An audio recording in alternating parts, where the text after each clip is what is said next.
صلی اللہ علیہ وسلم نے فرمایا کہ ایک بندہ جو ہے وہ گناہ کرتا ہے اور گناہ کرنے کے بعد وہ شرمندگی سے اپنے اللہ کے سامنے کہتا ہے یا ربی، اے میرے رب، ذنبت ذنبا او اذنبت ذنبا، اے اللہ میں نے گناہ کیا، مجھ سے غلطی ہو گئی، مجھ سے تیری معصیت ہوگی، فاغفر لی، اللہ مجھے معاف کر دے۔ تو اللہ کہتے ہیں رسپونڈ میں، نبی صلی اللہ علیہ وسلم نے فرمایا کہ اللہ کہتے ہیں کہ یہ میرا بندہ مجھ سے اس لیے مانگ رہا ہے دعا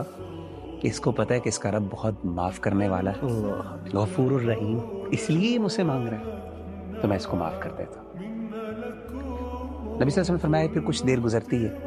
پھر دوبارہ اس سے غلطی ہوتی ہے، وہی گناہ، پھر دوبارہ وہ اللہ کے پاس جاتا ہے اور کہتا ہے اللہ مجھ سے گناہ ہو گیا، مجھے معاف کر دے۔ اللہ پھر وہ رسپونڈ کرتے ہیں، یہ میرا بندہ اس لیے میرے پاس آیا کہ اس کو پتہ ہے کہ اس کا رب بہت غفور الرحیم ہے، معاف کرنے والا ہے، تو میں بھی اس کو معاف کر دیتا ہوں۔ 3 دفعہ آپ نے فرمایا یہ، آپ نے فرمایا کہ پھر کچھ وقت گزرتا ہے، پھر اس سے غلطی ہوتی ہے اور اللہ تعالیٰ یہی کہتے ہیں۔ پھر اللہ تیسری دفعہ کیا کہتے ہیں؟ آپ نے فرمایا کہ اللہ تعالیٰ پھر یہ کہتے ہیں کہ میرا بندہ ہے، یہ کئی دفعہ میرے پاس آ چکا ہے، تو اب میں نے اس کو معاف کر دیا، اب یہ جو چاہے کر لے، میں نے اس کو معاف کر دیا۔ یعنی ان ادر ورڈز، جب تک یہ مایوس نہیں ہوتا، ایک اور حدیث میں جب تک یہ مایوس نہیں ہوتا تب تک میں اس کو معاف کرتا ہوں، میرے لیے مغفرت میں نے اس کے لیے لکھ دی ہے۔